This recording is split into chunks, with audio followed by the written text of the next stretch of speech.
전업이 끝나는 시간은 밤 11시였습니다. 기계 소리가 잦아들면 공장 안은 낮과는 전혀 다른 공간이 되었습니다. 낮엔 숨을 참았고 밤엔 비로소 숨을 쉬었습니다. 사람이 숨 한 번 제대로 쉬는데 꼬박 하루가 걸리는 곳이었습니다.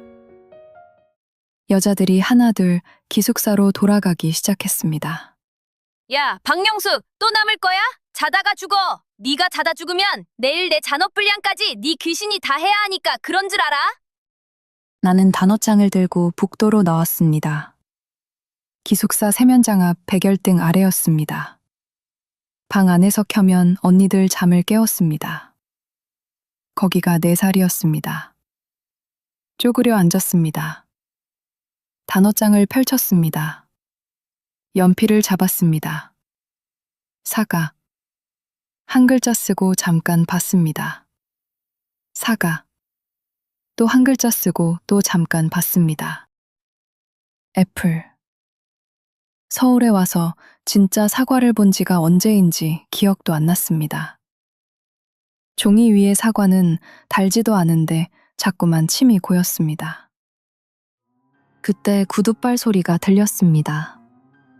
딱 멈췄습니다. 딱 또 멈췄습니다. 술 냄새가 먼저 왔습니다. 고개를 들지 않아도 알았습니다. 최 반장이었습니다. 구둣발이 단어장을 툭 찼습니다. 단어장이 복도 바닥에 미끄러졌습니다.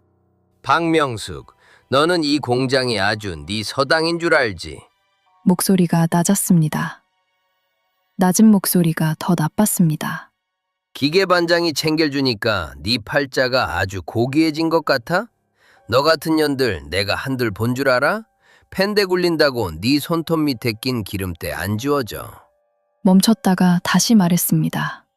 너는 우리랑 섞이기 싫어서 밤마다 여기서 도망갈 궁리만 하는 거잖아. 그 잘난 척하는 눈깔 확 뽑아버리고 싶네. 발소리가 멀어졌습니다. 복도가 조용해졌습니다.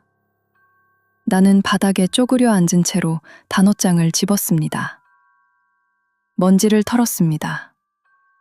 구겨진 귀퉁이를 폈습니다.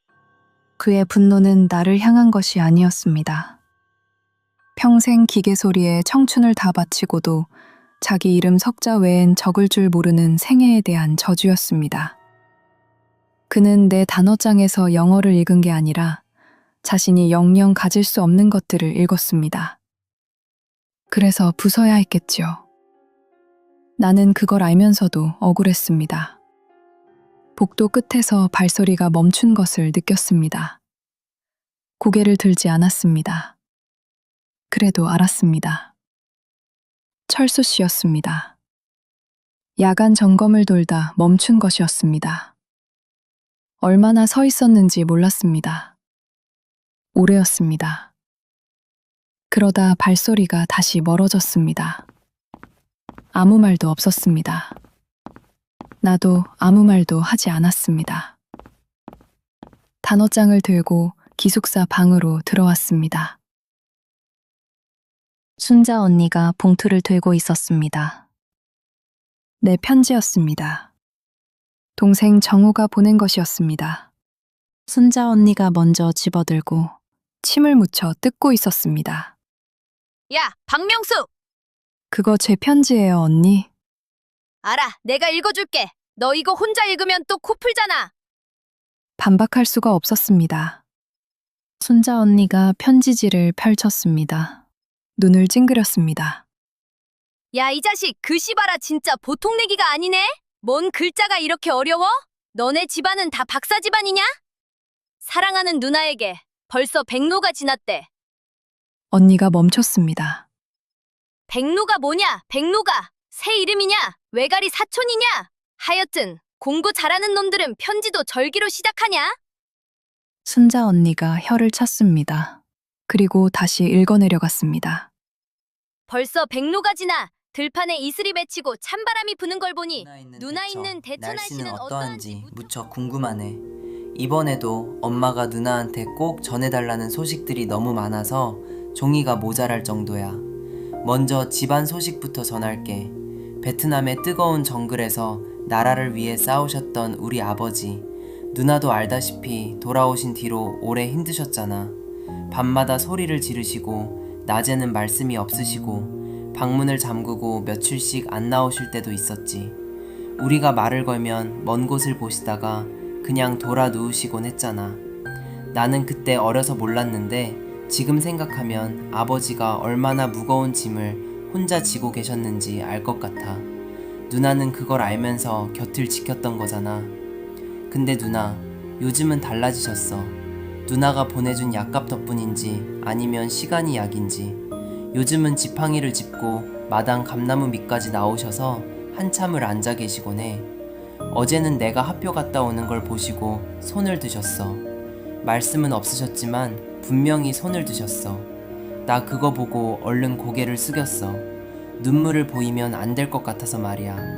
나라가 잊은 영웅을 누나가 살리고 있는 거야. 동네 소식도 정말 많아. 윗동네 만드기 아저씨네는 암소를 한 마리 더 들였고 정선댁 할머니는 누나 칭찬에 입이 마르질 않으셔. 요 며칠은 마을 어귀 느티나무 아래서 할머니들이 모여 고추를 널며 누나 얘기를 하시더라고. 서울 공장에서 번 돈으로 아버지 약도 사고 동생 학비도 된다고. 박시대 큰딸 참 장하다고 말이야. 지나가다 그 소리를 듣는데 누나, 나 그때 괜히 코끝이 찡했다. 그리고 누나가 목숨 걸고 지켰던 복실이 말이야.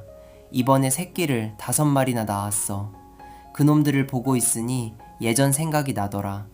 몇 년 전 초복 때 동네 어른들이 복실이 잡아가려니까 누나가 복실이 목줄을 자기 허리에 칭칭 감고 나무 밑에서 사흘 밤낮을 굶으며 버텼잖아. 아버지가 매를 들어도 눈 하나 깜짝 안 하고 차라리 나를 잡으라고 악을 쓰던 누나 돕기에 결국 어른들이 다 도망갔었지. 마을 사람들은 아직도 그 얘기만 나오면 명숙이 무서워서 개도 못 잡아먹겠다며 껄껄 웃으셔. 마을 입구에는 밤송이가 툭툭 떨어지고 이장님 댁은 추석 송편 빚는다고 쌀을 3마리나 불려놓으셨대.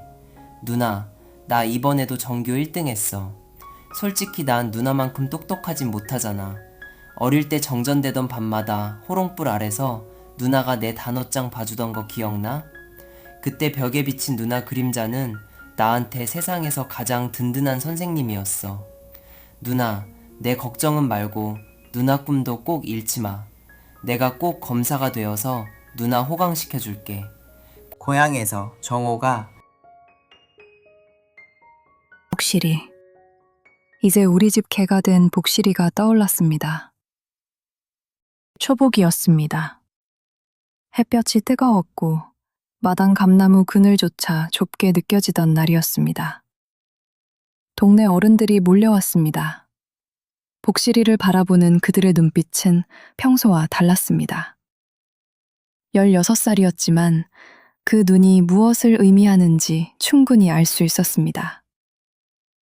나는 복실이의 목줄을 잡아 내 허리에 단단히 감고는 감나무 기둥에 등을 바짝 붙였습니다. 어른들은 비키라며 웃으며 말했지만 그 웃음소리가 오히려 더 무서웠습니다. 나는 끝내 비키지 않았습니다. 아버지는 방 안에 계셨습니다. 베트남에서 돌아온 뒤로 늘 방 안에만 계시던 아버지는 마당에서 소란이 일어도 나오지 않으셨고 나올 수도 없으셨습니다. 그 사실을 잘 알면서도 그날만큼은 아버지가 원망스러웠습니다. 그런데 그때 방문이 열렸습니다. 아버지였습니다. 지팡이에 의지한 채 느린 발걸음이었지만 분명히 밖으로 나오셨습니다. 아버지는 마당 한가운데에 아무 말 없이 서 계셨습니다. 그 모습에 어른들이 멈춰섰습니다. 그만들 하시죠. 참전 용사가 지팡이를 짚고 딸 앞에 서 있었습니다. 그 눈빛은 평소와 달랐습니다. 정글에서 가져온 아주 오래되었으나 결코 꺼지지 않은 형형한 눈빛이었습니다. 더 이상 아무도 웃지 않았고 누구도 다가오지 못했습니다. 그렇게 어른들이 물러갔습니다. 아버지는 다시 천천히 돌아서서 방으로 들어가셨고 문이 닫혔습니다. 그것이 전부였습니다. 복실이가 내 발등을 핥았습니다. 차갑고 축축한 코끝이 느껴졌습니다. 순자 언니가 편지를 접었습니다. 아무 말 없이 내 무릎 위로 툭 던졌습니다. 때로는 말하지 않는 것이 가장 깊은 위로가 되기도 했습니다. 나는 편지를 가슴 위에 가만히 올려두고 그대로 누워 있었습니다. 아까 복도에서 최 반장이 걷어찼던 단어장이 떠올랐습니다. 구겨진 귀퉁이를 조심스레 펴던 나의 손길도 생각났습니다. 비록 발길질을 당하고 바닥을 굴렀어도 그것은 여전히 그곳에 있었습니다. 순자 언니가 불을 껐습니다. 자라! 방 안이 어둠으로 가득 찼습니다. 여기저기서 섞여들던 숨소리들은 이내 고른 리듬으로 바뀌어 갔습니다. 하지만 세상은 내가 행복해지는 꼴을 잠시도 두고 보지 못하는 것 같았습니다. 다음 날 아침이었습니다. 공단 전체가 발칵 뒤집혔습니다. 수출용 실크실 새 더미가 사라졌다는 비상이었습니다. 우리는 기숙사 방 한가운데 일렬로 세워졌습니다. 쥐죽은 듯 조용했습니다. 반장님, 여기 실크가 어딨겠어요? 벼룩간을 빼먹지. 이 좁은 방구석에 실크 숨길 데가 어딨다고요? 차라리 제 묵은 김치 냄새나 좀 맡아보고 가세요. 구둣발 소리가 났습니다. 딱, 딱. 재는 것이었습니다. 한 발 내딛고 숨을 죽이고, 또 한 발 내딛고, 또 죽이고. 서두르지 않는 것이 권력이라는 걸 아는 사람이었습니다. 손등이 옅게 떨리고 있었습니다. 잘못한 게 없는데도 몸이 먼저 알았습니다. 가슴 속에 있던 편지 봉투가 가슴을 누르는 듯 했습니다. 상자 꺼내. 낡은 짐 상자가 구둣발을 툭 걷어차였습니다. 자물쇠 하나 살 돈도 없어서 상자가 입을 벌리고 있네. 가난이 죄는 아니라지만 이건 너무 정직한 거 아니냐? 뚜껑이 열리며 눈부시게 빛나는 보라색 실크사가 나타났습니다. 머릿속이 하얘졌습니다. 아니라고 말해야 하는데 입이 열리지 않았습니다. 억울함이 너무 크면 말이 나오지 않는다는 걸 그때 처음 알았습니다. 실크시실 더미가 쏟아지며 분홍색 일기장이 바닥으로 굴러떨어졌습니다. 내가 숨겨뒀던 것이었습니다. 최 반장이 일기장을 펼쳐 눈으로 읽어갔습니다. 비웃음이 아니었습니다. 그게 더 나빴습니다. 아이들 앞에서 빛나는 선생님이 되고 싶다? 야, 너 대학 등록금 마련하려고 이거 훔쳤지? 이 일기장에 적힌 고상한 선생님 소리가 실크실 팔아치울 결심이었냐? 선생님? 지가 무슨? 귀에 박혔습니다. 환청처럼 울렸습니다. 영희는 눈을 피하며 어제 준 사탕을 쥔 손을 떨고 있었고 사람들 뒤에 선 누군가는 주먹만 꽉 쥔 채 입을 열지 못했습니다. 선생님. 그 두 글자가 그 사람 입에서 나오는 순간 숨이 멎는 것 같았습니다. 수치심이 아니었습니다. 분노였습니다. 내 꿈이 저 사람 입에서 저토록 비참한 농담거리가 되면 안 됐습니다. 다리가 떨렸습니다. 그래도 서 있었습니다. 그때 빠른 발소리가 들렸습니다. 달려온 것 같았습니다. 굳은 얼굴로 서서 상황을 봤습니다. 실크실을 봤고 일기장을 봤습니다. 그리고 나를 봤습니다. 나는 그 눈을 보며 기다렸습니다. 이거 정말 아니죠. 아니라고 한마디만 해요. 내가 어떻게든 책임지고 수습할 테니까. 아니라고 한마디만 해요. 그 말을 들었습니다. 한 번 더 들었습니다. 믿는다는 말이 아니었습니다. 아니라고 말해줘야 믿겠다는 말이었습니다. 23짜리 믿음은 딱 그 정도였습니다. 그래서 더 아팠습니다. 책임요? 당신조차 나를 의심하는군요. 아무 말도 나오지 않았습니다. 그 침묵이 전부였습니다. 믿었던 사람의 침묵은 그 어떤 매질보다 아팠습니다. 나는 울지 않았습니다. 울면 질 것 같았습니다. 바닥에 펼쳐진 일기장을 봤습니다. 나는 천천히 그걸 집어들고 한 장을 벅벅 찢었습니다. 연필을 집어들고 그 위에 써내려갔습니다. 손이 떨리지 않았습니다. 다 쓰고 나서 일어섰습니다. 단장 앞에 섰습니다. 종이를 가슴팍에 탁 붙였습니다. 이거 가져가세요. 사직서입니다. 훔친 건 실크실이 아니라 가진 것 없다고 무시한 당신들의 양심입니다. 똑똑히 봐두세요.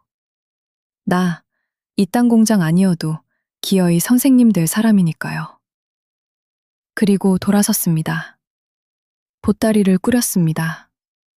고추장 단지와 수건, 단어장, 그리고 일기장에 남은 페이지들을 넣었습니다. 보따리를 들고 걸었습니다. 이게 맞는 상택인지, 동생 등록금은 어떻게 될지 몰랐습니다. 그런데 멈출 수가 없었습니다. 멈추면 내가 없어질 것 같았습니다. 밖으로 나오니 차가운 비가 왔습니다. 멈추지 않았습니다. 빗속으로 걸어 들어갔습니다. 뒤를 돌아보지 않았습니다. 서울은 컸고 거리는 넓었습니다. 그 안에서 나는 작았지만 보따리를 든 채 단단하게 걸었습니다. 뒤에는 사표를 든 채 누군가 빗속에 서 있었습니다. 빗물이 종이를 적시고 글씨를 흐릿하게 만들었습니다. 바닥에는 찢긴 일기장 조각들이 비에 젖어 흩어져 있었습니다. 하나를 집었습니다. 티처. 또 하나를 집었습니다. 선생님이 되고 싶습니다. 마지막 조각을 집었습니다. 동생이 제 자리를 잡는 날, 나도 비로소 내 꿈을 이루고 싶다는 문장이 적혀 있었습니다. 젖은 조각들을 주머니에 조심스럽게 넣었습니다. 뒤늦은 믿음은 사람한테 아무 소용이 없다는 걸 빗속에서 천천히 알아가고 있었습니다. 공장 사무실은 그날 밤 일찍 불이 꺼졌습니다. 귀신도 잔업수당 없으면 안 나타날 만큼 고요한 밤이었습니다. 최 반장도 철수 씨도 여공들도 모두 퇴근했습니다. 아무도 없는 줄 알았습니다. 하지만 어둠 속에서 아주 조심스럽고 목적이 분명한 발소리가 들렸습니다. 민우 씨였습니다. 그는 불을 켜지 않았습니다. 전기료 아끼려는 사장님 마음을 깊이 헤아려서가 아니라 들키면 안 되는 진실을 찾아야 했기 때문입니다. 최 반장의 책상 앞으로 갔습니다. 민우 씨는 앉는 대신 무릎을 꿇었습니다. 책상 밑바닥을 더듬는 손길이 신중했습니다. 이런 고전적인 장소에 비밀을 숨기는 그 단순함이 우스웠지만 손끝에 닿는 감각은 묵직했습니다. 테이프로 고정되어 있던 표지 없는 노트 한 권. 민우 씨가 그것을 조심스럽게 떼어냈습니다. 창가로 다가갔습니다. 빗속 가로등 빛이 창을 통해 들어왔습니다. 그 희미한 빛 아래서 노트를 팠습니다. 민우 씨의 숨이 잠깐 멈췄습니다. 장부였습니다. 날짜, 품목, 수량. 그리고 누군가의 주머니로 들어간 비린내 나는 금액들이 빼곡했습니다. 민우 씨의 시선이 한 줄에 멈췄습니다. 오늘보다 사흘 전 날짜였습니다. 실크실 새더미, 수령 확인. 내 상자에서 실크실이 기적처럼 발견되기도 사흘 전에 그 물건은 이미 팔려 나갔고 돈은 최 반장의 손을 거쳐 있었습니다. 참으로 부지런하고도 고약한 유머 감각이었습니다. 민우 씨는 장부를 가슴에 품었습니다. 창밖에는 여전히 비가 내렸습니다. 내가 보따리를 들고 걸어나간 그 막막한 방향이었습니다. 빗속에 이미 나는 없었지만 민우 씨가 그 길을 오래도록 바라봤습니다. 표정은 없었으나 장부를 쥔 손에는 확신이 서렸습니다. 불을 켜지 않은 채 문을 닫고 나갔습니다. 어둠이 다시 사무실을 채웠습니다.